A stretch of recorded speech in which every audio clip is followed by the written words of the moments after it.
여러분 반갑습니다. 문정왕후와 조선전기의 불교회화로 강의하게 된 동아대학교 박은경입니다. 시작하도록 하겠습니다.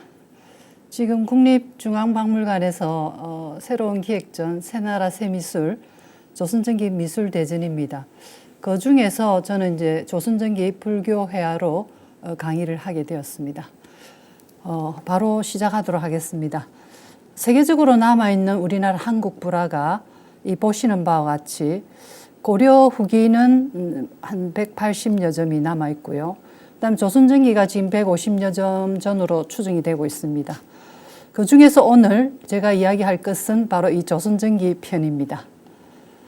조선전기를 이해하기 위해서 먼저 고려 후기와 조선전기를 연속선상에서 서로 짧게 비교를 하고 한번 살펴보도록 하겠습니다. 고려 후기에 대한 연구는 이제 전문가들에 의해서 많은 연구가 이루어져 왔습니다. 보시면 크게 제가 6가지 키워드를 나열을 해봤습니다. 그리고 오른쪽에는 조선전기 15, 16세기, 지금 전시가 15, 16세기 위주로 되어 있기 때문에 한 200여 년간을 중심으로 살펴보도록 하겠습니다. 조선전기는 석가도상이 굉장히 유행을 하고 그 다음에 아미타, 약사, 미륵 도상들이 나옵니다. 그리고 도회적인 불교 설화도가 상당히 주목되는 그림이 등장을 하게 됩니다. 이어서 지장시황도 그리고 의식불화인 감로도, 삼장보살도와 같은 새로운 도상들이 출현을 하게 됩니다. 이처럼 왼쪽 편에 있는 고려 후기 이 불화하고 조금 한번 비교를 해보시면 조금은 도움이 될 것 같습니다. 이어서 고려 불화는 지금 13, 14세기의 작품 한 180여 점, 최근에 젊은 연구자에 의하면 한 190여 점까지 지금 흔들림이 오고 있습니다. 앞으로 주목이 됩니다. 이래 보시면은 아미타불 역시 압도적으로 많고요. 석가, 약사, 그리고 미륵이나 광경변상도와 같은 원각경 변상도. 그 다음에 이어서 수월가늠도 혹은 가늠보살도 그림이 압도적으로 많습니다. 그리고 여기 이제 붉은색이 지장보살, 이어서 아래쪽에 시황도, 그리고 가늠지장 백립도와 등등, 그리고 제석천, 나한도. 이와 같은 것이 고려 후기 180여 점의 불화가 실질적으로 남아있는데 이 도상의 특징이라고 할 수 있습니다.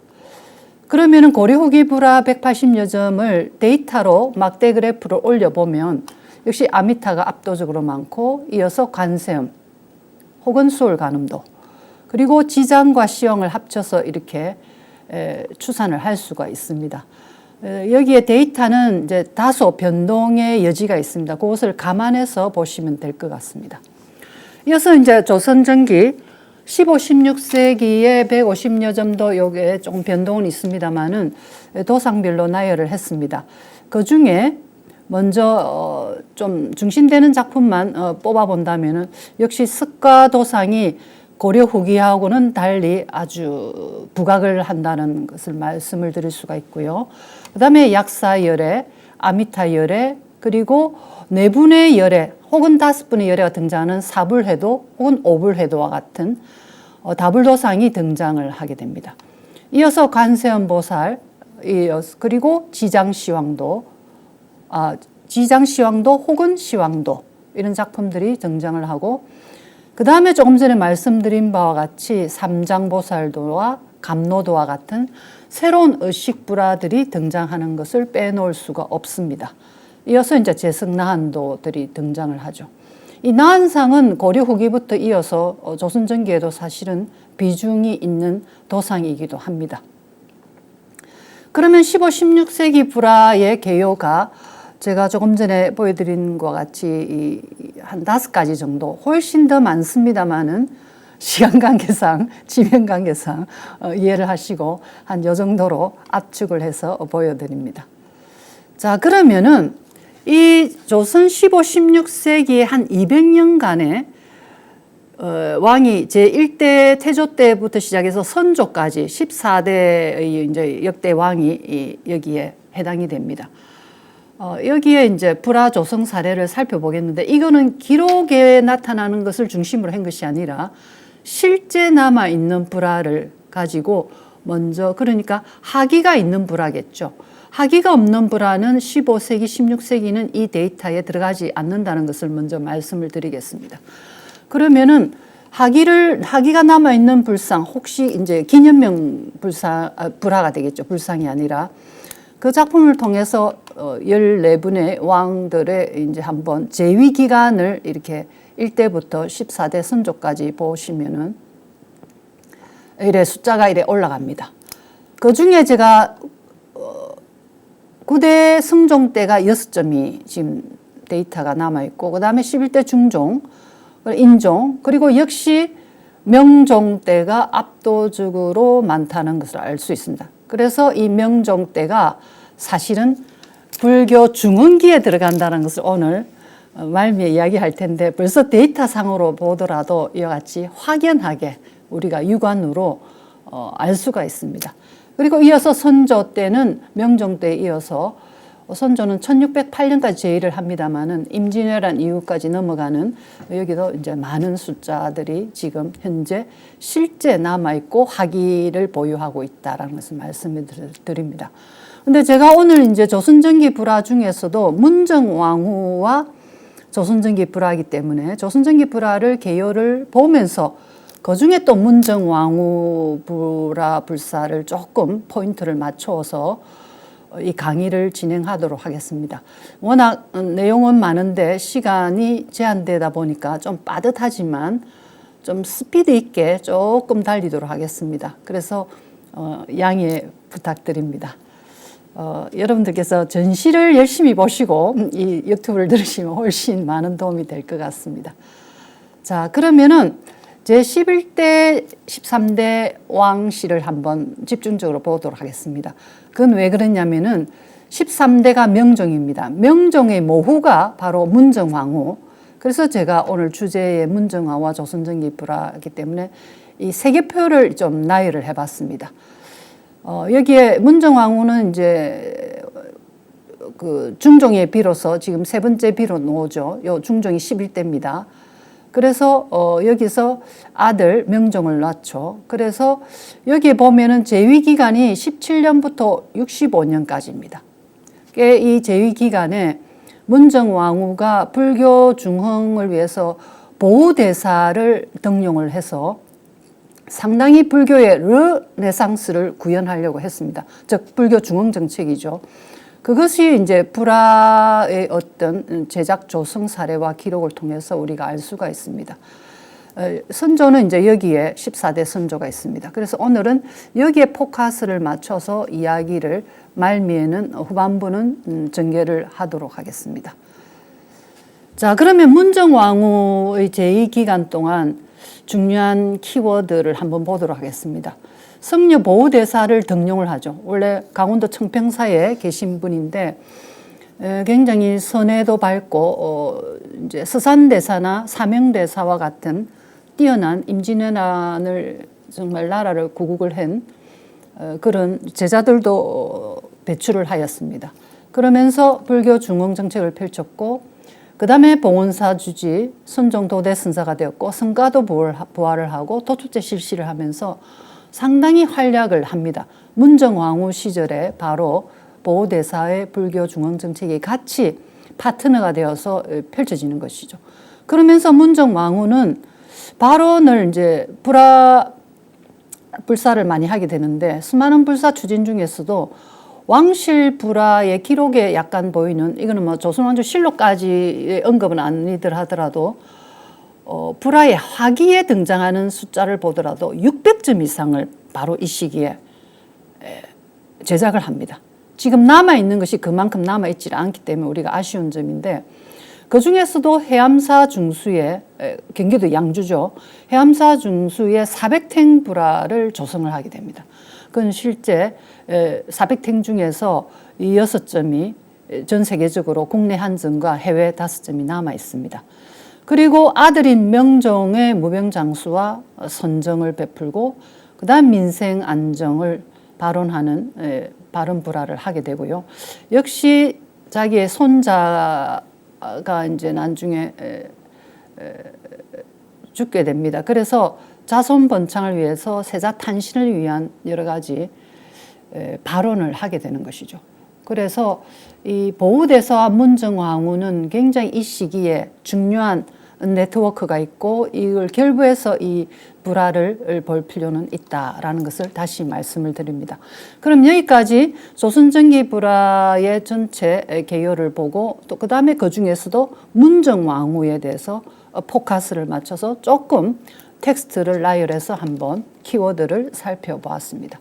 자, 그러면 문정왕후가 재위 기간에 관련 왕실 불화의 목록을 불화의 하기를 통해서 보면 지금 밑에 색깔이 있는 석점 5점은 실제 남아있는 문정왕후의 실제 남아있는 불화이고 이번 전시에도 몇 작품이 등장을 하고 있습니다. 반드시 관람을 꼭 보시기 바랍니다. 위에 있는 이거는 이제 화기에 이와 같은 숫자를 만들었다라는 기록이 있기 때문에 굉장히 중요한 그 하나의 기록 유산이 되는 거죠.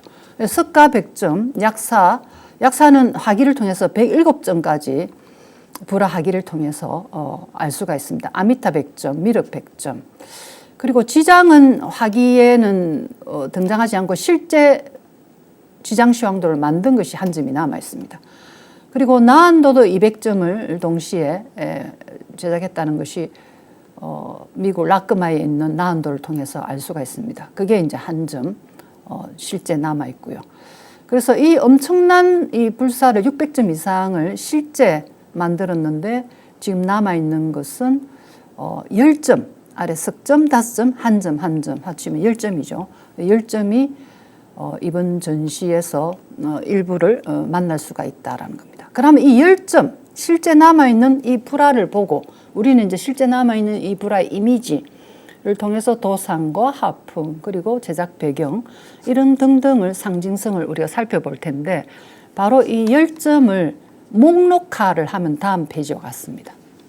이것이 문정왕후 관련 왕실 불화 목록 10점입니다. 이 불화의 문정왕후에 대해서는 우리 김정희 교수님도 많은 연구를 하셨고 그 외에 젊은 소장파 연구자들도 많습니다. 그래서 이래 보시면은 연대별로 1560년부터 61년, 65년까지 즉 문정왕후가 재위 기간에 만든 시기를 우리가 알 수가 있습니다. 여기에 이제 도판을 제시를 했고요. 이렇게 보시면은 발언자 부분을 보실까요? 발언자 보면은 문정왕후가 쭉 나옵니다. 그 중에 3번 지장시황도 이제 보우대사가 발언을 했지만은 여기에 바로 발언 내용을 보시면은 바로 발언 내용에 이와 같은 문정왕후가 등장을 하고 있습니다. 그래서 이 관련 왕실 불화 목록의 10점 중에 같이 리스트업을 할 수가 있습니다. 앞으로 이 관련되는 불화들은 점차 더 발견이 되면 더 이 추세는 늘어날 것이다 라고 하는 거죠. 왜냐하면 불화 하기에 600점 이상을 만들었다는 걸 조금 전에 확인을 했지 않습니까? 그래서 이것은 더 발견될 가능성이 있다는 것을 희망을 걸고 이제 말씀을 드립니다.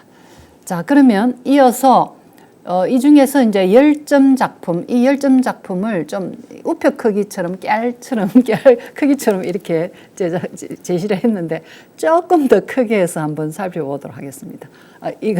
이렇습니다. 문정왕후 관련 왕실 불화 목록 10점. 먼저 도상별로 보면 석가, 약사불, 석가모니, 약사불. 약사가 좀 많죠, 그죠? 그리고 지장시황, 그리고 나한도. 이렇게 나타납니다. 더 많은 여기에 실제 화기에 없는 하기를 유실하거나 하기를 적어 놓지 않는 불화 중에는 훨씬 문정왕후 요 시기에 들어가는 불화는 훨씬 많다라는 것을 다시 한번 말씀드리고 그러나 우리가 정확한 팩트 있는 작품을 가지고 또 학장선상에서 연구를 해야 되기 때문에 이 말씀을 드립니다. 자, 여기까지가 제가 좀 속도감 있게 조선전기 제위 기간에 있는 바로 선조까지 14대 선조까지 한번 쭉 살펴보았고, 그 다음에 문정왕후의 어떤 제위 기간에 그분의 어떤 불교와 관련된 활약, 어떤 중흥정책, 그리고 불사 내용 이런 것도 살펴보았고, 그 중에 문정왕후가 실제 관여했고 발언자이든 발언 대상자이든 그 학위에 있는 작품이 10점 정도가 이렇게 발췌된다는 것을 다시 한번 이미지를 확인을 해드렸습니다. 자, 지금부터 이제 제가 전체 강의는 3라운드로 갈 겁니다. 3라운드. 지금 1라운드가 끝난 겁니다. 1라운드.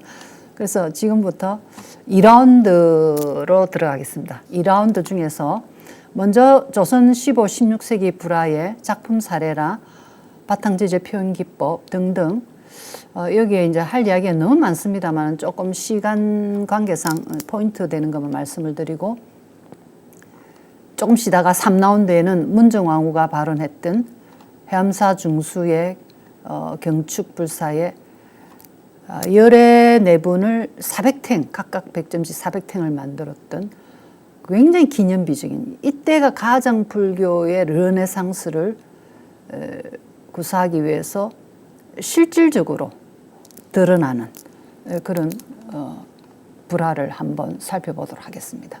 자, 그럼 2라운드 들어가도록 하겠습니다. 자, 여기는 이제 처음 우리가 조금 공부하는 사람이나 우리 뭐 전문가 선생님들은 뭐 너무나 잘 아시고 오히려 저 내용에서 조금 더 수정 보완을 해 주실 것 같은데, 그러나 관람하시는 분 중에 조금 처음 관람을 하시거나 접하시는 분들을 위해서 조금만 약간 기초적인 이야기를 좀 해드리겠습니다. 고려불화는 실크, 즉 비단에 그린 것이 거의 100%입니다. 비단이라고 하면은 이제 초와 같은 아주 야들야들한 생초와 같은 그런 초가 있고, 그 다음에 명주, 주 비단이 있습니다. 그런 거를 많이 썼다고 한다면은 조선시대에는 역시 비단을 씁니다. 15세기에 비단을 쓰고, 이어서 16세기로 오면 비단뿐만 아니라 삼배가 등장을 합니다. 삼배, 여러분 잘 아시죠? 삼배는 표면이 비단에 비해서는 훨씬 거칩니다. 근데 이제 비단 중에서도 좀 전에 말씀드린 생초 같은 초 비단이 있고, 명주와 같은 주 비단이 있는데 조금 직조가 다릅니다. 그러나 같은 계열의 비단입니다. 그래서 바탕 재질의 변화가 보인다는 것은 굉장히 흥미로운 이야기입니다. 바탕 재질의 변화가 화풍의 변화를 가져오고, 그 변화가 시주질, 시주 계층의 변화하고 맞물린다는 것입니다. 경제적인 문제가 연결되는 것이죠. 그리고 금리를 사용이 어디가 더 많은가? 당연히 왕실 발언의 실크에 쓴데 많겠죠. 그런 것까지 조금은 기초적으로 우리가 살펴볼 수가 있을 것 같습니다. 자, 그 다음에 비단에 그린 경우에는 역시 밑에 이 화기가 있는데 화기를 확대를 했습니다. 이 이제 3배고요. 3배 확대를 했는데 역시 비단에 쓴 왕실 발언 불화의 경우에는 이제 금리, 화기에 이제 금리 글씨를 쓰고, 3배의 경우에는 금리는 거의 사용하지 않습니다. 아주 드물게 황색, 금에 준하는, 금리의 효과에 준하는 황색 안료로서 쓰겠지만 거의 먹글씨, 묵소로 쓰는 경우가 대부분이다. 이게 바로 이제 재질과 그 화풍하고 전부 다 이게 이제 유기적으로 맞물려 들어가는 것이죠. 자, 그러면서 여기 실제적으로 조금 참고하기 위해서 이제 여러분에게 발췌를 한 겁니다만은, 이게 이 두 개가 다 비단입니다. 비단인데 생초, 초의 경우에는 굉장히 이 두올의 그리고 약간 틈이 있죠. 그 일항이라고 하는데 그 틈이 보이는 거죠. 그 다음에 옆으로 이렇게 한올이 굵게 들어가는 거라면은 명주에 주는 거의 좀 바둑판처럼 이렇게 한올 좀 정연하게 들어가는 경향이 많습니다. 물론 이거 직물 하시는 분들이 훨씬 여기에 대해서는 전문가이시기 때문에 제가 직물 전문가가 아니지만 이때까지 육안으로 보면서 과학적 어떤 수법을 통해서 이제 오랜 단연간 경험한 바에 의하면 그런 차이점이 있습니다. 그리고 3배는 훨씬 조금 두껍고 거칠면서 역시 바둑판처럼 정연하게 이제 들어가는 것이죠. 우리가 10m 전후에 개불탱을 바깥에서 걸어놓고 하는 경우에는 실크도 있습니다만은 굉장히 3배를 내구성이 강하죠. 3배를 쓰는 경우가 많죠. 자, 그러면서 이제 간단하게 맥카트만 보도록 하겠습니다. 왕실 발언의 비단의 경우에는 물론 육신의 이제 금리를 바르죠. 이런 표현을 하면은 민간 차원에서 발언했던 삼배불화의 경우에는 약간 이 대상력도 좀 떨어지고 그렇지만 이러한 변화가 보인다는 걸 말씀드리고 역시 왼쪽은 비단이고 오른쪽은 삼배에 그린 그림입니다. 그리고 왼쪽에 비단에 그린 왕실에는 이제 비단으로 왕실의 어떤 상징적인 모티브인 이제 용을 그리기도 하고 그다음에 민간 차원의 삼배 그린 경우에는 문양을 그리기도 하고 문양을 억제해서 생면을 강조하기도 하고 훨씬 이게 조금 비교의 대상을 제가 조금 선명하게 드러내기 위해서 이렇게 갖고 왔습니다만은 오른쪽에 민간 차원에서 그린 삼배불화의 문양이 전체 없는 것은 아닙니다. 기하학적인 문양도 등장하고요. 하문도 등장을 합니다만은 왼쪽하고는 확연하게 차이가 납니다.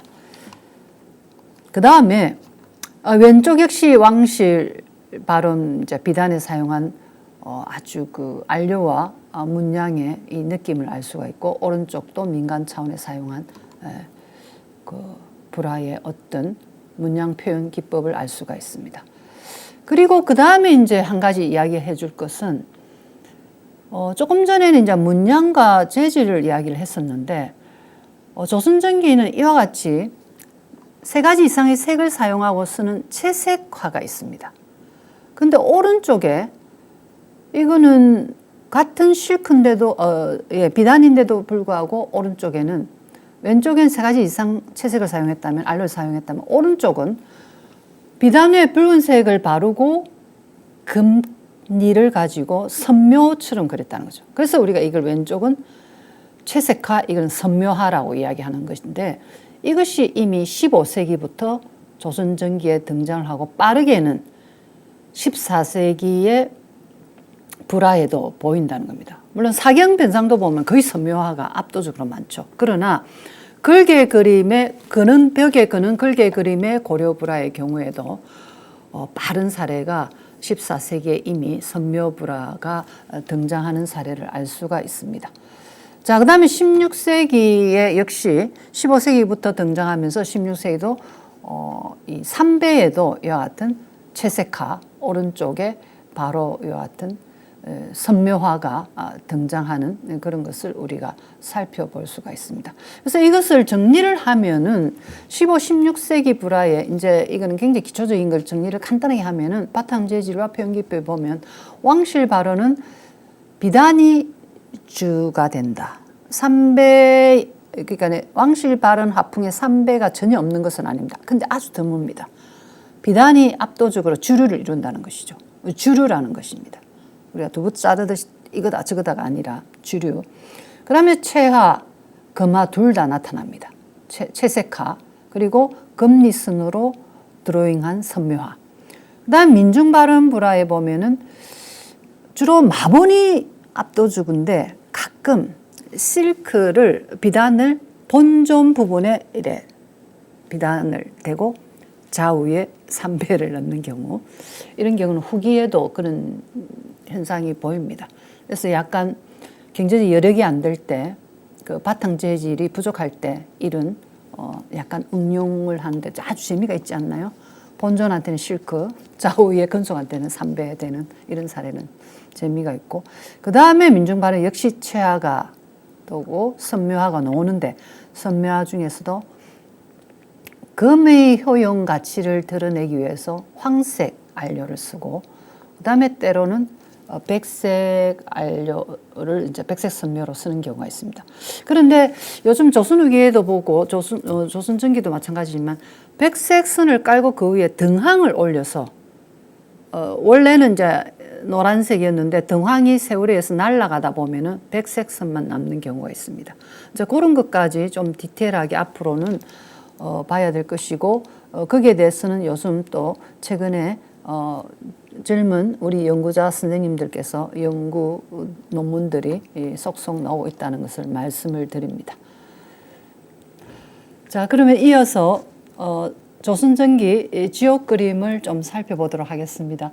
사실 이틀 전에 국외소재문화유산재단에서 일본으로부터 환수된 유물이 시황도가 10점이 들어왔습니다. 이미 공개가 되었습니다.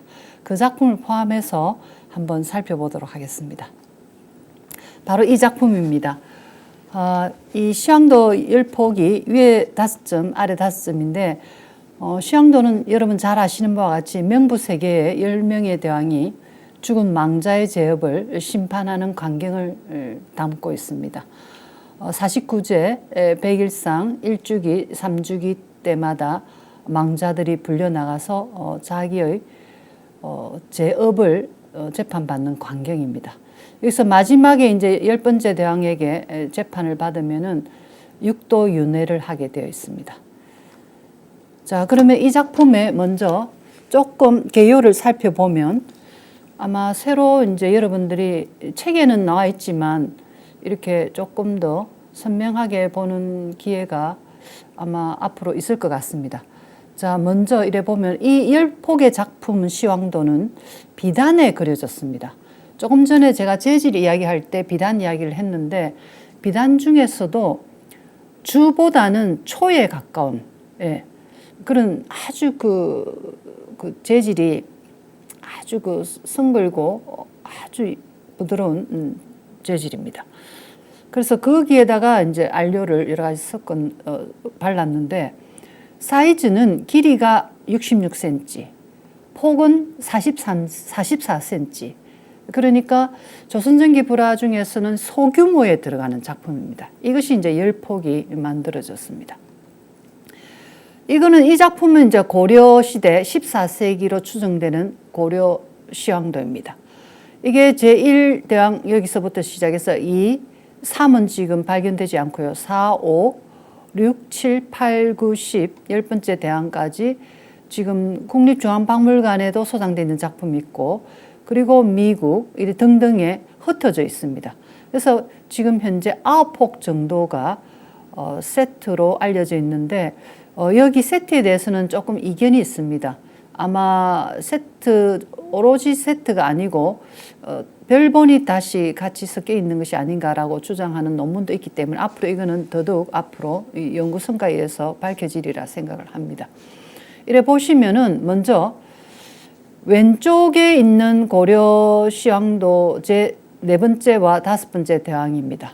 5번째는 여러분 잘 아시는 이 업경 지역이 나오죠. 이 하단의 지역 장면을 한번 보면은 왼쪽에는 화갱지옥처럼 불구덩이에 망자를 옥졸이 찔러서 이제 벌을 받게 하는 광경이고 오른쪽에 5번째 염라대왕의 경우에는 자기가 전생에 여러 가지 가금류들을 가축들을 괴롭힌 여러 가지 나쁜 짓을 한 것을 이 업경을 통해서 낱낱이 세세하게 이렇게 보는 잔인한 지옥이죠.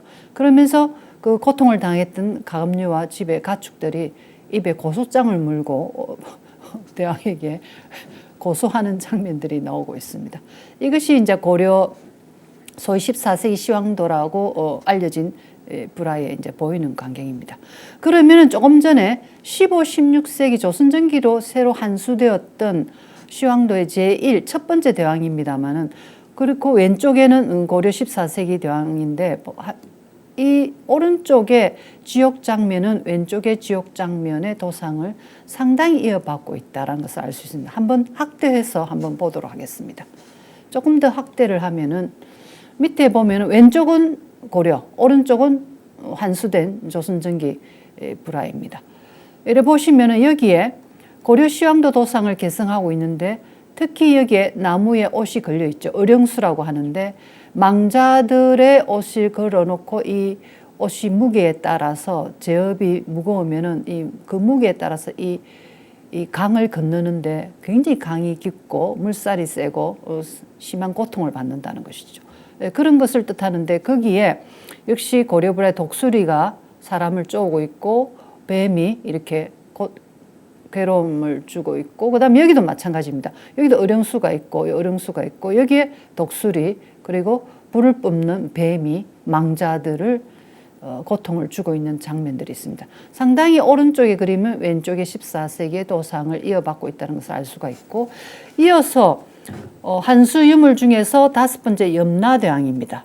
염라대왕도 왼쪽의 고려 14세기 염라대왕 그림하고 하단 지옥 장면을 비교를 해보시면 조금 자세하게 보이시죠?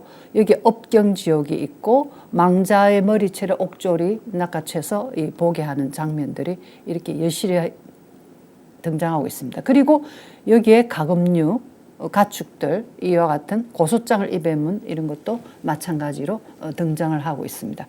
그래서 오른쪽에 조선전기 시황도는 역시 왼쪽에 이와 같은 도상들을 이어받고 있다는 것을 우리가 알 수가 있고, 그 중에서도 또 이것은 제 5번째 염라대왕 중에서도 면류관입니다. 면류관 위에 칠성도 그림이 보이실까요? 모티브가. 예. 칠성도 그림이 면류관에 이제 이렇게 그려져 있는데, 이 면류관에 그려져 있는 칠성도는 시황도의 전체 5번째 대왕에 등장하는 것은 아닙니다. 드물게 등장하는데, 그 중에서도 고려 한 폭으로 이루어진 지장 시황도, 지금 현재 호림박물관에 소장되어 있습니다. 그게 5번째 대왕으로 알려진 면류관을 쓴 염라대왕의 이 관 위에 바로 1월과 칠성 모티브가 그려져 있는 것도 아주 우리가 흥미롭게 서로 영향관계를 살펴볼 수가 있습니다. 그 다음에 재밌는 것은 이번에 한수유물 시황도 중에 6번째에 해당되는 변성왕도입니다. 변성왕도인데, 변성왕도의 하단 부분을 보시면은 이 망자들이 이제 제업을 자기의 고통을 치르기 위해서 대기를 하고 있죠. 여기도. 그런데 중간에 보시면은 이만한 가마솥 같은데 이게 지금 불 타고 있습니다. 이게 일명 확탕지옥이죠. 확이라는 것은 가마솥 확입니다. 그래서 부글부글 끓는 가마솥 안에 들어가서 고통을 받는 지옥인데 그걸 일명 확탕지옥이라고 합니다.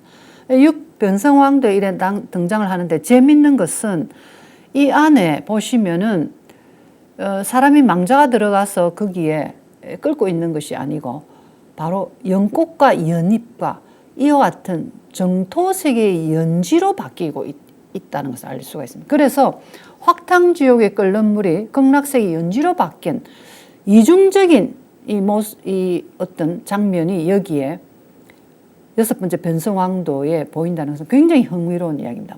이것은 무슨 말이냐면은 결국은 망자들이 확탕지옥에 들어가서 자기의 죄업을 치르기는 하지만 그 죄업을 치르면서 참회를 하고 반성을 하고 이러면은 바로 여기에 연지와 같은 정토 세계에 화생할 수 있다는 것을 암시를 하는 것이죠. 굉장히 희망적인 구제신앙이 들어가 있는 것입니다. 그래서 그런 것을 우리가 이 장면에서 바로 볼 수가 있는데 굉장히 흥미로운 이번 한수유물 중에서는 눈여겨볼 아주 흥미로운 부분입니다. 거기서 이제 제가 하나 더 조선전기 불화를 하나 더 가져오겠습니다. 이거는 이번에 한수된 유물의 부분이고, 오른쪽은 조선전기 불화 중에 왕실 발원을 한 불화입니다. 1575년, 77년에 있는 일본 지온인에 있는 너무나 잘 알려진 지장시황도와 18지옥의 순례 장면이 담겨 있는 불화 중에 확탕지옥입니다. 확탕지옥이라고 적혀 있는데 여기에 역시 망자들이 들어가 있는 장면을 여실히 표현하고 있습니다. 그런데 여기에 연꽃 모티브가 이렇게 봉오리와 연꽃이 피어 있는 게 보입니다. 물론 왼쪽에 이 작품이 훨씬 연화하생 영지정토를 아주 드러낸 장면이라고 한다면 이 부분은 연꽃 모티브를 살짝 넣어서 바로 이 두 가지 연화하생 장면과 망자들이 고통받는 장면을 더 이렇게 이중을 같이 다루고 있다는 아주 재미있는 장면이죠.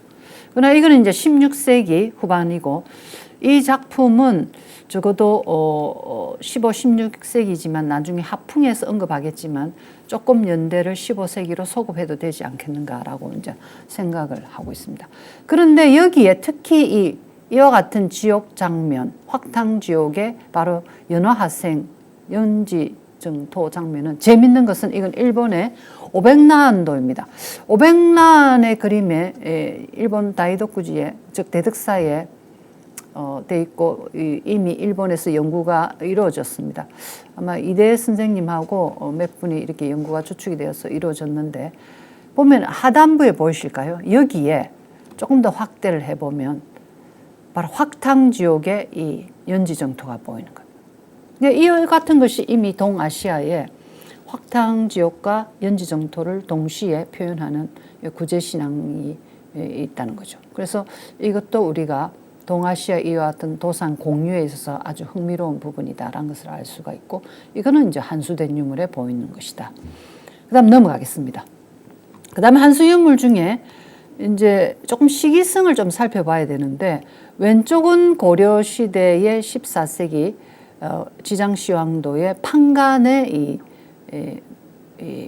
실루엣과 그 다음에 차기 표현인데 오른쪽은 열폭 중에서도 요 첫 번째 대왕, 두 번째, 다섯 번째, 일곱 번째 대왕에 등장하는 바로 판간의 모습입니다. 상당히 이제 이 표현을 같이 제가 이렇게 개성을 한 것을 언급하는 것은 금리선묘 기법입니다.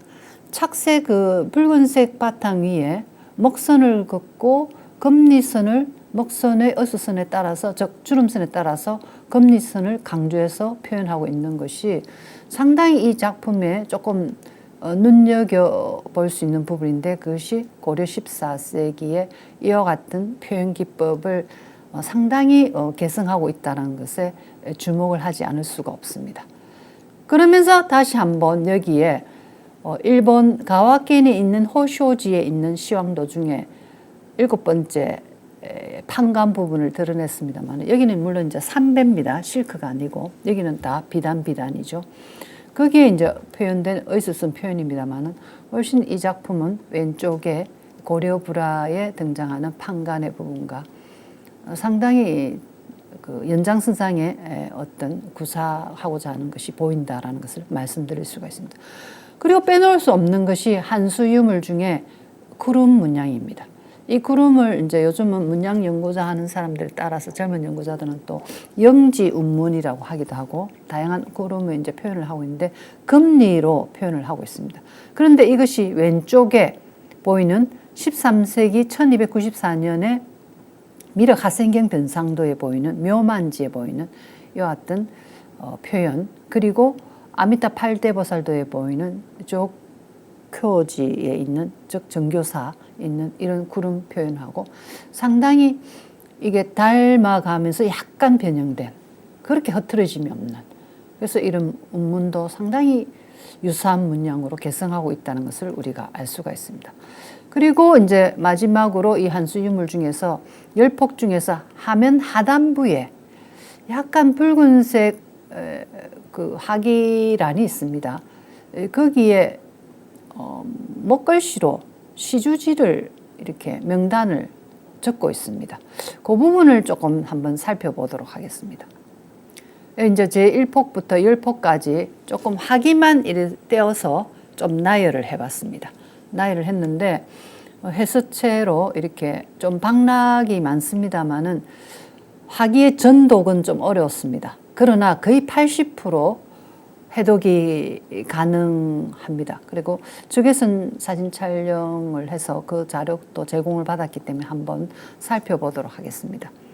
이 하기를 이래 보면 여기 이제 1대왕의 요거는 이제 원래의 원형 촬영한 것이고 이거는 이제 적외선입니다.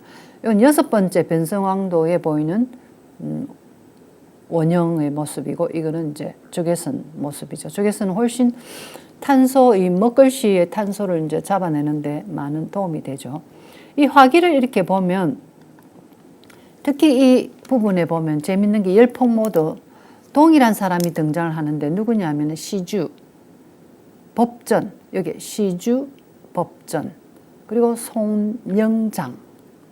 이게 영자는 이제 구자로 보기도 하고 영자로 보기도 하는데 전반적으로 봤을 때 영자의 로 해도 틀림이 없다라고 이제 보입니다.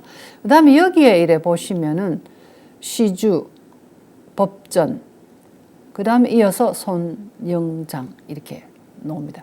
이 한글은 이제 보시는 분의 편의를 위해서 이제 음을 달한 거고요.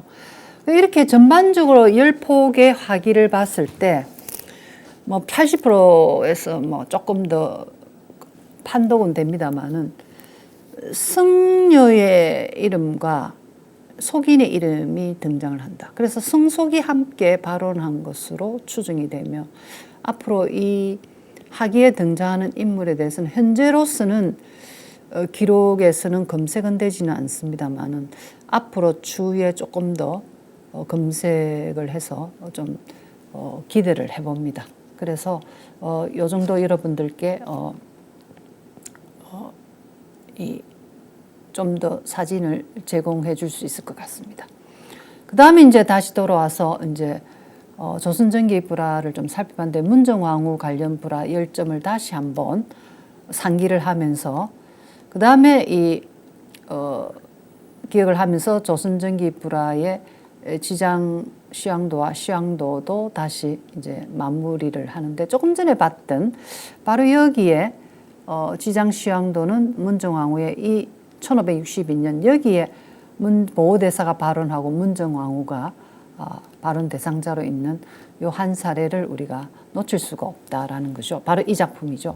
이 작품인데 이 작품을 조금 더 확대해서 보면은 바로 여기에 보호대사가 이 발언을 하면서 여러 가지 왕실 일가, 특히 문정왕후와 그 일가들의 성수와 그런 자손이 번창하기를 바라는 그런 것이 이제 적혀 있다는 것을 말씀을 드리고 또 한 가지 더 중요한 조선전기 불화에 또 하나 빠뜨릴 수 없는 불교 설화적인 요소가 강한 그림이 있다는 이 특징을 놓칠 수가 없을 것 같습니다.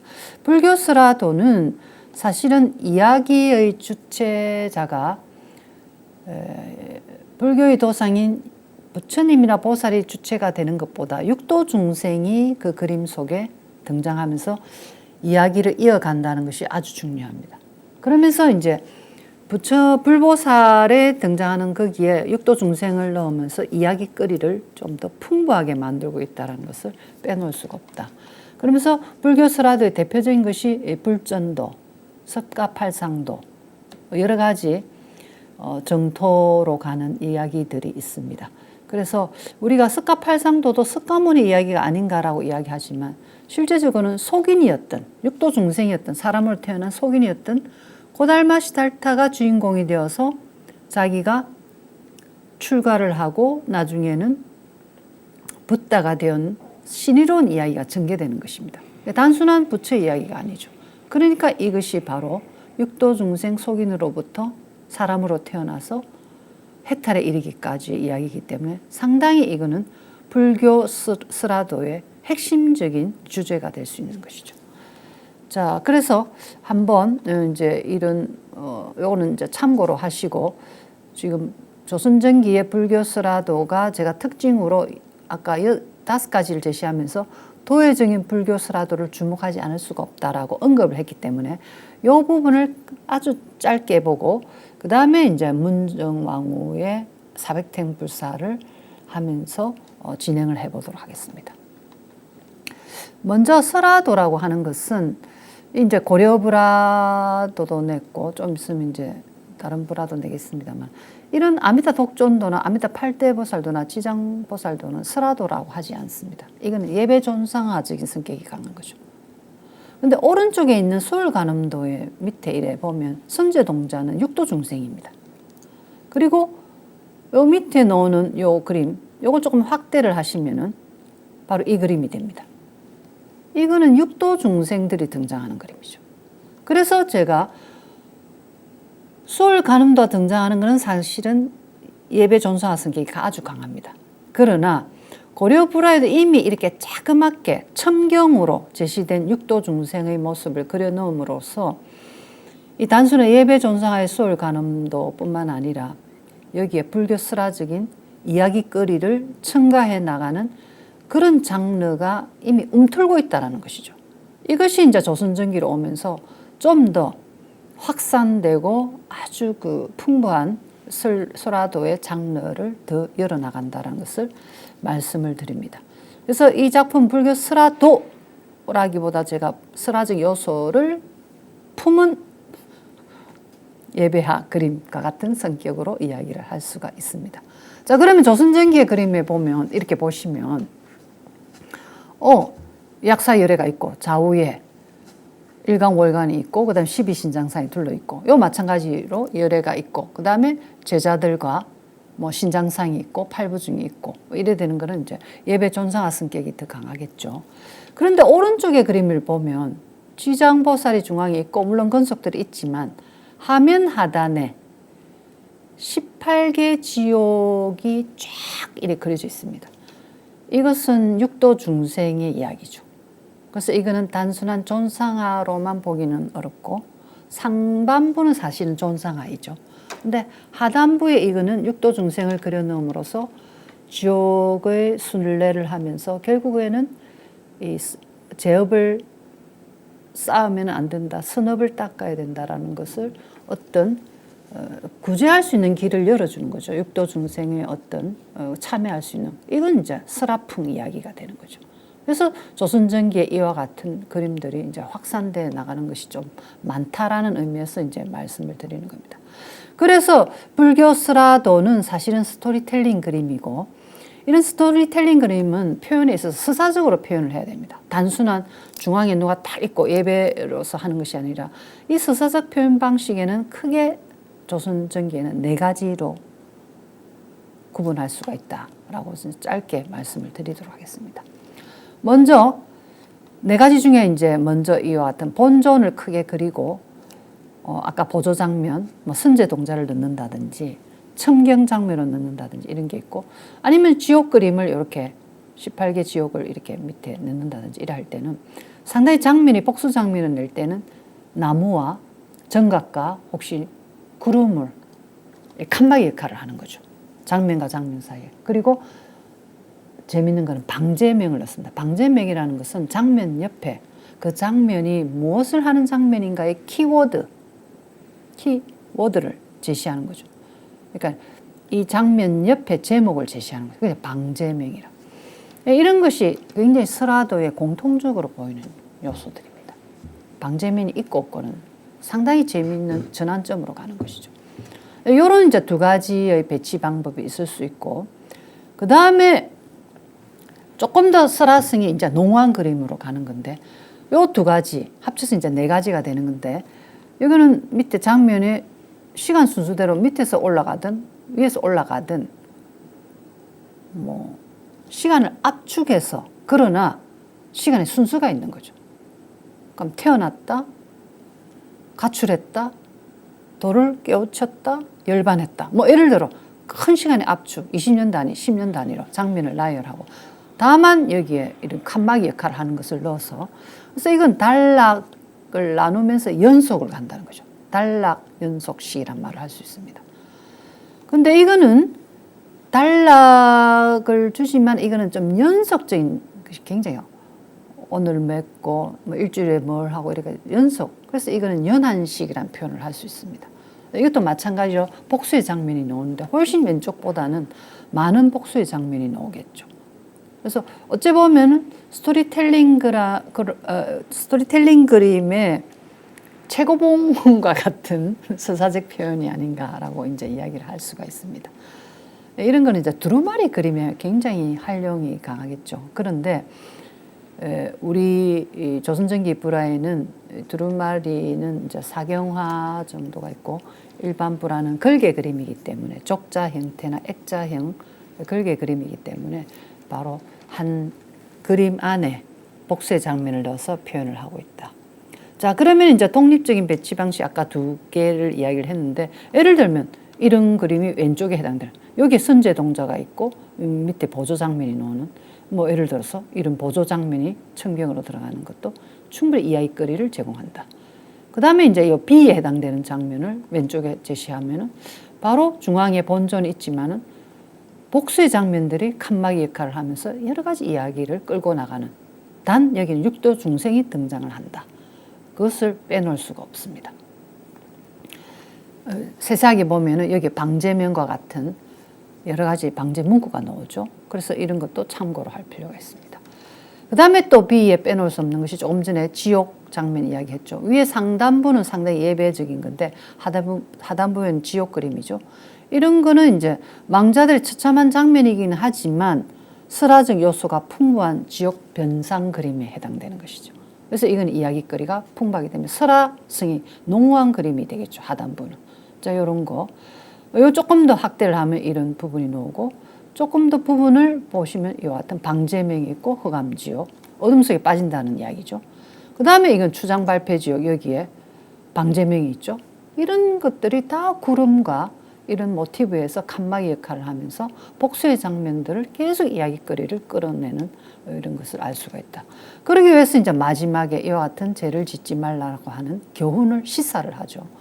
어떻게 경전을 베끼고 불상을 만들고 공양을 하고 진심을 다해서 인사를 하고 이런 모습을 보이면 지옥에 가지 않는다라고 하는 바로 지옥의 고통에서 벗어나기 위해서 어떤 작선 행위, 선을 짓는 행위를 하고 진심으로 예배하는 모습을 하면은 바로 지옥으로부터 구제를 해줄 것이라는 굉장히 교화적인 그림입니다. 이런 교화적인 그림은 특히 스토리텔링적인 요소가 강한 그림이 아주 많습니다. 그것은 이제 우리가 참고로 할 수 있고 조선전기 불화의 특징이라고 할 수가 있습니다. 자, 이런 부분. 자, 넘어가도록 하겠습니다. 자, 마지막에 이제 요 연속 그림 중에서는 바로 이 그림을 우리가 들 수가 있는데 이거는 사실은 서사적인 방법을 취한 그림이죠. 그러면 예를 들어서 이 장면에 해당되는 것은 바로 이와 같은 불전도, 석가가 탄생하는 장면부터 해서 여러 가지 이야기가 정반대왕과 마야분이 등장하는 이런 장면들이 이같이 이번에 전시에 공개가 되어 있습니다. 바로 이와 단락식이지만 시간이 압축되었지만 연속으로 전개하는 바로 이런 장면. 이런 거는 불교 설화도 장르에 당연히 들어가는 것이죠. 그 다음에 이제 오른쪽에 해당되는 이 그림은 이번에 전시는 되지는 않습니다만은 여러 가지 이와 같은 장면이 계속 연속으로 이어지는 이런 연안식. 뭐 어떻게 보면 이 왼쪽의 그림은 불교 설화도의 조선전기 편의 최고봉에 이르는 정점을 찍은 그림이다라고 생각을 할 수가 있습니다. 그런데 위대 학위가 있고 장면마다는 옛 언문 한글로 텍스트, 문장을 다 장면마다 넣고 있습니다. 금으로 스내려간 사실은 불화죠. 굉장히 불화의 수사적 표현으로서 최고봉에 있는 작품이다. 그래서 이 작품에 대해서는 이미 논문들도 나와 있고 소개가 되어 있기 때문에 시간 관계상 그렇게 길게 가지는 않겠습니다. 자, 그러면서 이제 조금 더 불교 설화적 요소를 몇 카트만 보여드리고 이제 3라운드로 가겠는데요. 불교 설화적 요소 찾기, 왕실 발음과 민가 발음 불화, 실크 비단과 삼배에 그려진 그림인데 이건 사실은 예배와 성격이 강한 그림이죠. 존상화 그림이기 때문에. 근데 제가 왜 이것을 보여드리느냐 하면은 둘 다 지장 시황도입니다. 시장도인데 이 그림의 이쪽 부분을 좀 확대해서 한번 보실까요? 왼쪽에 이 부분하고 오른쪽에 이 부분을 이렇게 확대해서 보면은 이 호를 찌르고 있는 장면 보이실까요? 눈동자를 반응을 하고 있습니다. 엄숙한 이 예배와 그림에 시황도의 이 자태의 변화가 오는 거죠. 조선전기 고려에서는 생각해 볼 수 없는 장면들입니다. 조선전기에 약간 이 슬라풍이 등장하면서 의외에 좀 이와 같은 유머러스하다고 해야 될까요? 재밌는 움직임이 보이는 포착이 된다. 그래서 그것을 제가 이 왼쪽에 이 왕실 발언에 문정황후가 발언 대상이었고 보호대사가 발언했던 2562년 일본에 있는 우리 지장시황도 그림이 불교 설화도라고 하는 것이 아니라 예배 존상화인데 그런 설화성에서 보이는 어떤 그런 분위기가 여기에 좀 침투되어 있다라는 뜻에서 이제 말씀을 드리는 거고요. 그 다음에 이제 민간 차원의 삼배에 그려진 지장시황도에 보면 아예 뒤에 이렇게 이 부분은 대놓고 이제 대화도 하고 고개도 이렇게 하고 아주 재밌는 장면이 있습니다. 그리고 심지어 여기에 홀에다가 대왕의 이름까지 적어 놓고 있습니다. 이런 요소들이 저는 불교 스라도 등장에 의해서 그러한 영향에 의해서 이 예배 존사 그림에도 상당히 이 변화가 조금 오는 그림이고 밑에 있는 이 그림들도 육도 중생적인 요소를 있기 때문에 상당히 우리가 좌우 대칭의 탁 예배 존사 그림에서 바로 이와 같은 스라적 요소가 일반 예배 존상에도 침투되어 들어간다는 것을 제가 보여주는 사례로 언급을 하였습니다. 자, 그 다음에 이어서 조금 더 확대를 했습니다. 어떻습니까? 물론 삼배 그림이라서 이 대상력이나 확격이 뛰어난 것은 아닙니다. 이 지역에서 화성들이 관여한 그림인데 근데 너무 풍자적이고 어째 보면 일반 저작거리에서 볼 수 있는 여러 일반 사람들의 모습과 같기도 하고 이빨까지 드러내고 있잖아요. 그죠? 이빨을 드러낸다는 것은 말을 한다는 얘기. 입을 벌려서. 아예 맞수염을 이렇게 만지면서 생각하는 모습. 이런 건 아주 저는 그냥 예사로 볼 수 없는 재미있는 요소다라는 것을 말씀드리겠습니다. 이어서 마지막 이제 3라운드 조선전기 15, 16세기 불화 중에서 문정왕후가 발언했던 기념비적인 사백탱 왕실 발언 불화를 보도록 하겠습니다.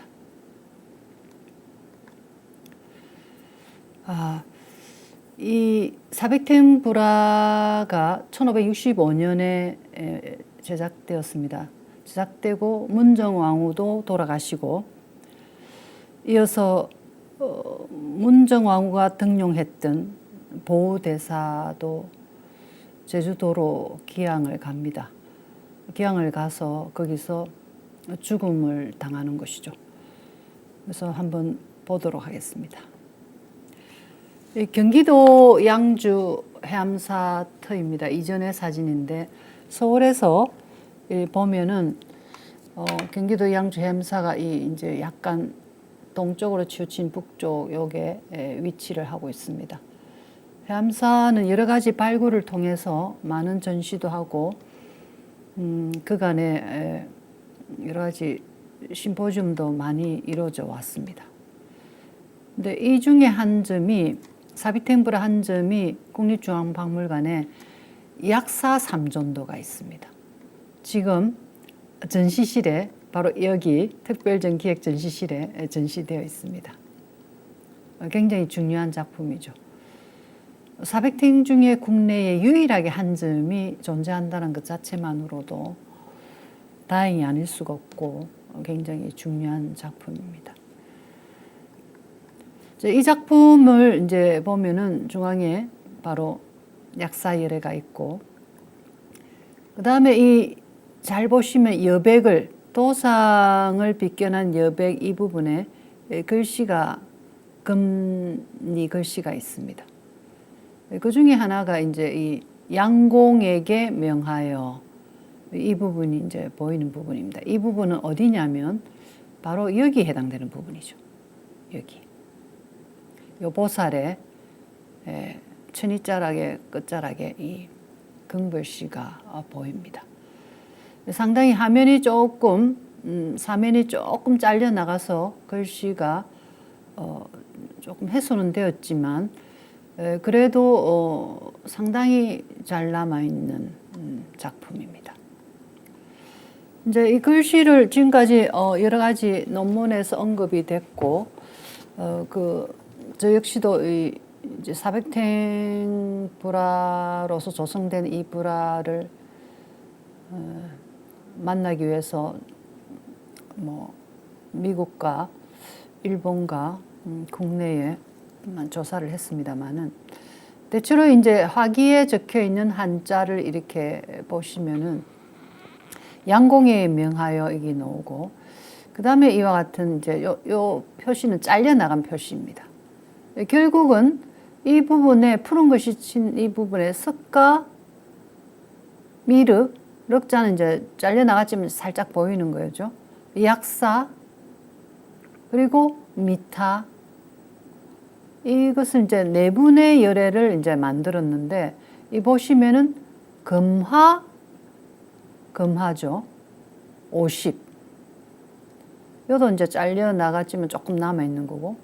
그 다음에 채화, 금화는 이제 금으로만 그렸다는 거죠. 채화, 채색으로 알료로 그린 게 50. 그러니까 이 내분의 열애를 각각 금화 50, 채화 50이니까 한 분당, 한 열애당 100점을 만들었다는 뜻이 되는 거죠.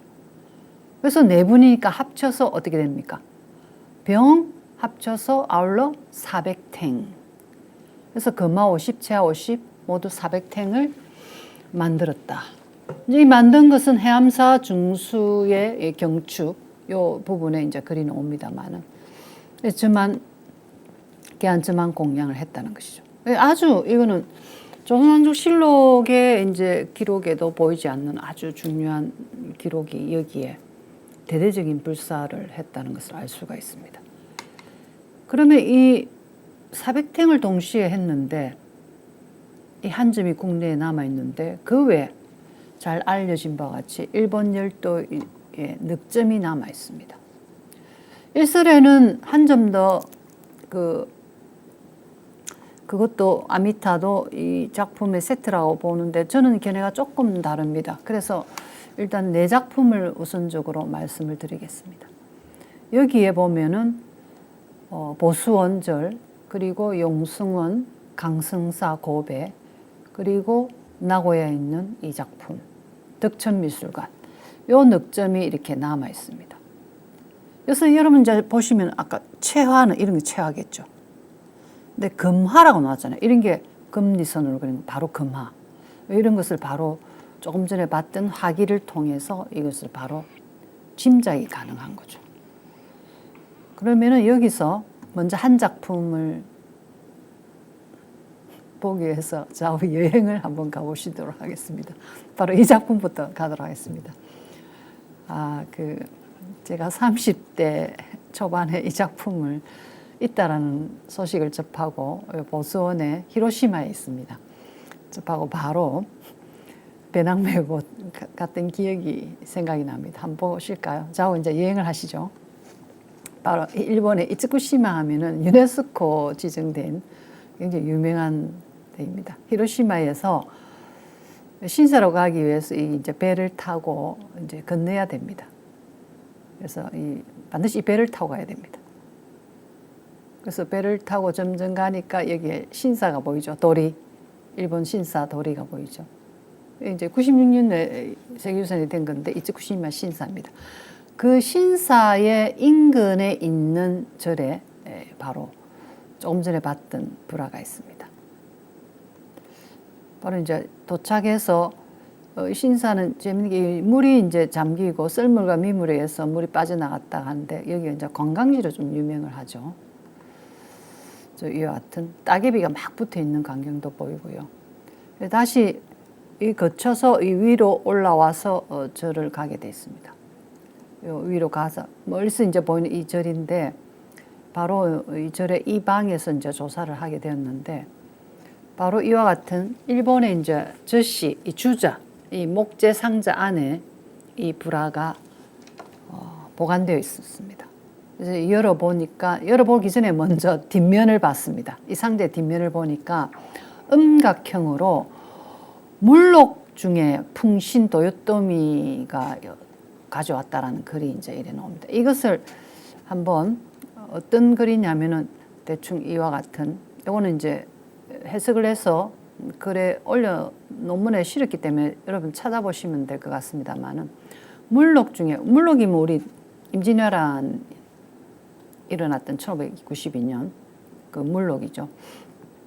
물록 연간에 이제 도요토미가 갖고 온 연유로 이 용산산에 기증하였다고 한다. 막 이렇게 해갖고 4월 초 8일에 이 저시를 열어서 모든 사람이 예배케 하였다라는 이런 내용들이 있습니다.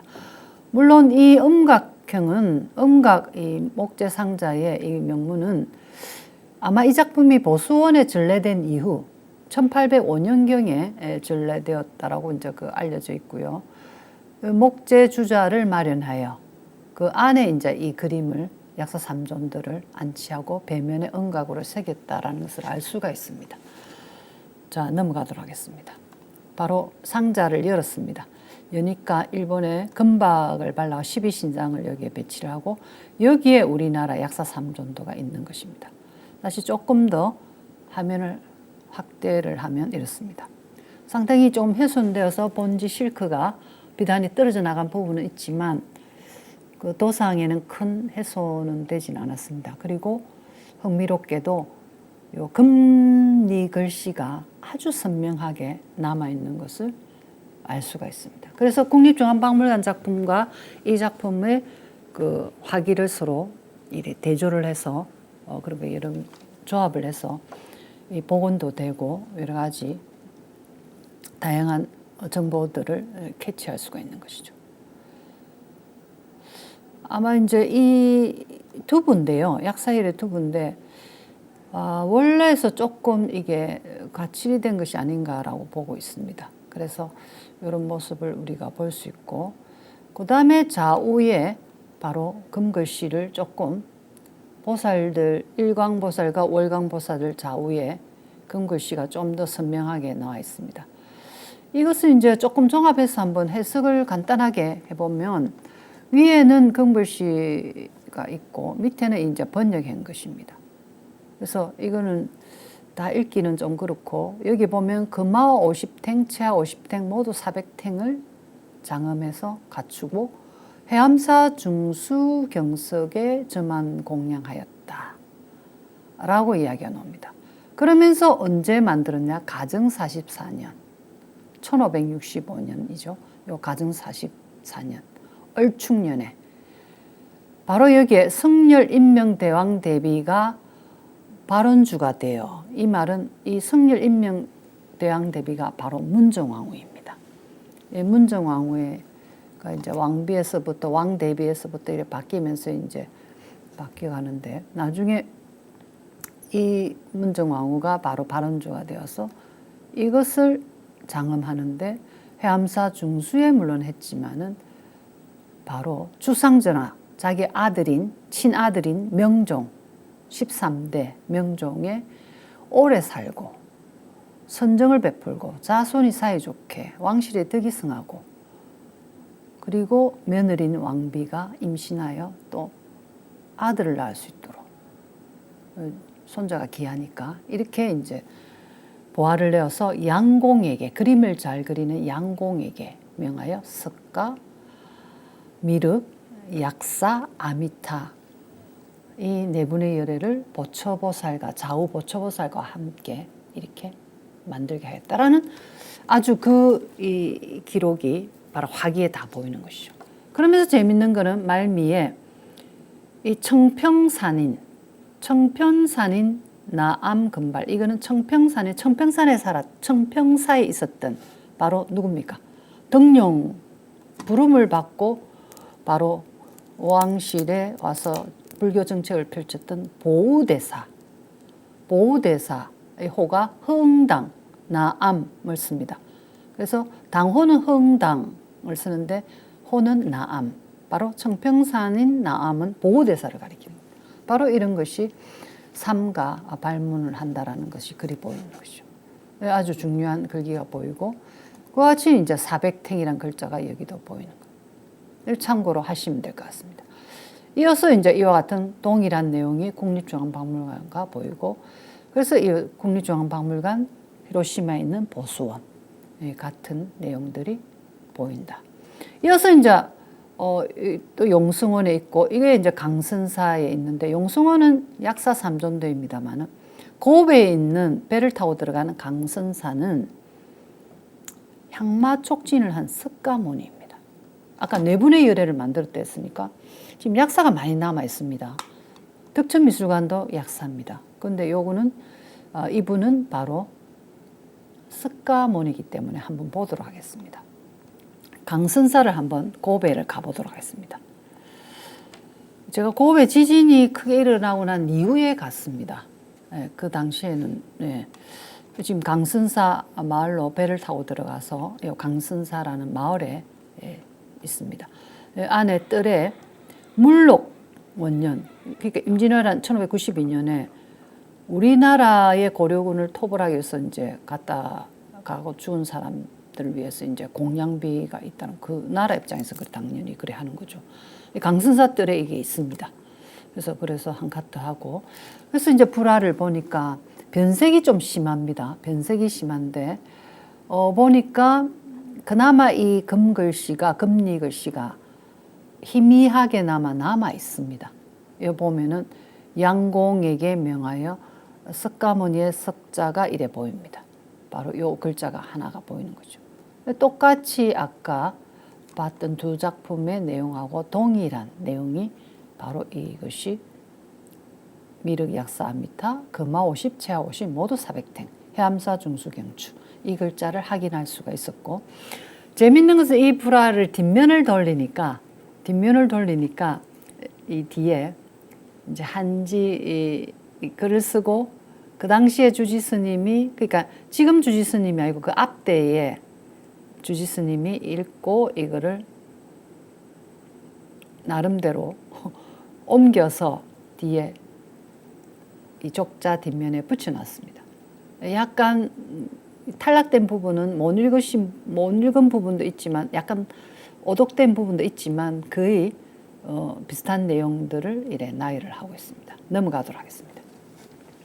여기 이제 4점을 대충 일본에 있는 거 봤고요. 우리 국내 한 점을 5점 본 겁니다. 이제 미국에 있는 버크 컬렉션에 있다가 몇 년 전에 메트로폴리탄 박물관으로 이제 옮겨간 바로 불화 한 점을 보겠습니다. 저는 버크 컬렉션에서 이걸 보게 되었는데 바로 항마촉진이라는 석가모니입니다. 자, 이렇게 모습이 보이고요. 이 제가 조사하는 광경이고요. 이래서 이제 보게 되면은 이 6작품을 나눠놓고 보면은 금하, 그죠? 금리선으로 그린 금하 이 2점이 보이고 그 다음에 채색화 넉 점이 이래 보입니다. 그래서 이 지금 국립중앙박물관하고 득점유사는 금화겠죠. 나머지는 채화입니다. 이 6점이 보이고 그 다음에 도상별로 보면은 항마촉진이나 석가모니가 요 2점이 있고요. 그 다음에 약사 삼존도가 넉 점이 있습니다. 그래서 이렇게 이제 6점인데 여기에 이제 한 점을 더 이와 같은 세트가 아닌가라고 보는 견해들도 있습니다. 한번 어떤 작품인가 한번 보도록 하겠습니다. 이 작품인데 일본에 있는 서명사에 있는 우리 아미타 삼존도입니다. 약사가 아니라 아미타 삼존도 관음과 지장이 있는 부분입니다. 아주 중요한 자료이죠. 이 작품인데 이 작품을 이제 세트로 보는데 저는 같은 공방 그룹에 있는 작가가 만든 것은 맞지만은 같이 관여해서 만든 것은 맞지만은 400땡 세트라고 보기에는 저는 조금 견해가 다릅니다. 그래서 어쨌든 그거는 다양한 연구자들의 몫이기 때문에 자료는 소개를 해드립니다. 이런 이제 보시면 이 작품하고 유사한 이 작품의 이 금리 글씨가 보이는데요. 재밌는 건 여기에 이자실이라는 여러분 유명한 조선 1550년대에 이자실 그림을 그렸던 관음 32 응신도의 같은 이자실인데요. 보이시죠? 여기 이자실이 시주했다라는 게 이제 나오는데 아마 본인이 직접 그려서 그렸기 때문에 이제 본인이 시주했다라는 이제 표현을 하고 있습니다. 그런데 여기에 연대가 정확하게 둘 다 연대는 정확하게 알 수 없지만 16세기로 아까 조금 전에 봤던 작품과 1565년과 큰 차이는 나지 않을 것입니다. 왜냐하면 합풍상이 좀 유사하기 때문에 같은 문정왕후 혹은 명종대에 그려진 그림으로 보는데 여기에 보이실까요? 여기에 금신나발 이렇게 옥호, 간목, 일담일례 한번 예를 갖추고 한번 절을 하고 하는 무량한 복을 얻는다라는 이 글이 있습니다. 이것이 바로 여기에도 이 글이 동일한 글이 있습니다. 거의 같은 필체고요. 여기는 이자실이가 시주했다. 그래서 시주했다라고 알려졌기 때문에 이 그림도 이자실이가 그렸던 것이 아닌가. 이자실은 보호대사의 문집에 보면은 이 화사는 굉장히 뛰어난 당대 화사라는 말도 나오는데 바로 이자시를 가리키겠죠. 그래서 요 시기에 명종왕대 요 시기에 상당히 이자시 화가가 활약을 대단하게 했다는 것은 분명합니다. 그래서 알 수 있는 것이 분명한 게 바로 이 작품입니다. 요 이자시리가 그랬던 것으로 추정되고 요 작품도 이자시리라고 하기에 놓습니다. 바로 여러분 잘 아신 1550년 관음 32 응신도입니다. 그래서 이거는 그래서 이 세폭다 이자시리가 화가 이자시리가 그렸던 그림으로 채색화, 선묘화 이것은 우리가 분명하게 알 수가 있다라는 것이죠. 그래서 여기를 봤을 때 저는 어쨌든 이 6작품은 400탱이 한 세트이고 이 작품은 조금 그 화풍상은 유사하고 거의 동일한 공방에서 누군가가 주도를 해서 이 주도를 한 거는 문정황후가 아주 그 발언을 하고 보호대사가 발문을 쓰고 굉장히 두 사람의 어떤 호흡에 의해서 대대적인 불사를 한 것이죠.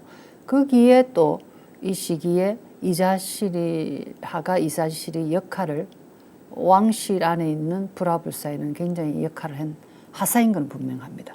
근데 이 작품과 세트 작품인 견해는 조금 저는 보류를 하고자 합니다. 그래서 어쨌든 제가 6점으로 이야기를 했고 그러면은 이 6점 작품을 했는데 그 6점에는 약사가 넉 점이고 석가가 두 점이었습니다. 항마촉진을. 그래서 미륵과 아미타는 이제 아직 실체가 드러나지 않았는데 국립중앙박물관에 사불해도 그림이 있습니다. 1562년. 거기에 보면 이게 약함을 들고 있는 약사, 관음과 이제 지장이 있는 바로 아미타가 있고요. 항마촉진을 한 석가모니가 있고, 그 다음에 이제 미륵보살이 있습니다. 이와 같은 한 폭의 네 분의 열애를 사불해도 작품이 있는 것을 1562년에 있는 것으로 봐서 상당히 도상적으로는 이와 유사한 도상들이 그 당시에 1565년에 같은 유사한 도상들이 아미타나 미륵도 이와 유사한 모습의 도상들이 그려졌을 것이다 라고는 뭐 어렵지 않게 추정할 수 있을 것 같습니다. 그러면 이제 여기서 다시 돌아와서 사백탱불화를 이제 지금 전체를 전모를 알 수가 없습니다. 6점이 남아있기 때문에 반복해서 제가 이걸 조금 제시를 한다면은 여하튼 일단 여러 점을 한번 나열을 해봤고요. 사백탱을 좀 이런 식으로 한번 가상복원으로 엄청나게 많이 제시를 할 수가 있을 것 같습니다. 그래서 이 사백탱은 사실은 일설에는 저는 이제 이 사방불화 이 시기에 명종대 이 시기에 문정왕후가 등용한 보호대사와 함께 불교를 다시 한번 부흥하고자 하는 불교의 르네상스 시기다라고 이제 말씀을 드리는데 결국 불교 부흥 정책을 펼친 것이죠. 불사도. 근데 여기에 이제 이 사방불화인데 이것을 저는 이 네 분의 열애를 공간적인 개념에서 사방불화를 이제 전국의 불국토적인 의미에서 만들었을 것이라 하는데 또 때로는 견해에 사방불화보다는 이제 사불국토의 개념으로 보시는 분도 있습니다. 근데 우리가 삼세불도 석가, 약사, 아미타도 공간이 차지하고 있는 거죠. 동방의 약사, 서방의 아미타. 그러니까 불처님마다 자기의 정토 공간이 있습니다. 열애는 자기의 정토가 확실하게 다 있는 거죠. 열애마다. 보살도 자기의 보살의 이제 정토관을 갖고 있는 데도 있는데 미륵 방가사 유상이라든지 도솔천 네오남이 이제 자기의 정토를 가 있죠.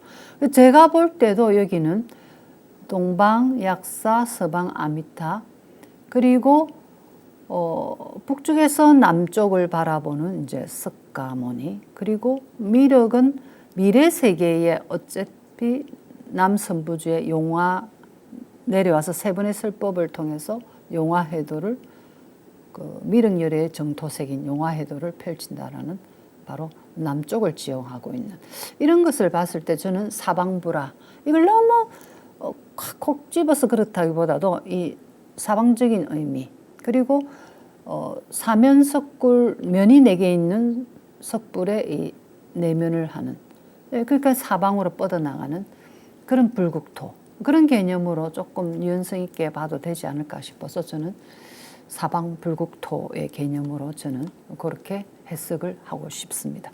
그래서 사백태행의 가상복원을 이래 한 것이고요. 그리고 이제 말미에 보면은 보호대사가 사실은 흥당지 보호대사의 당호가 흥당입니다.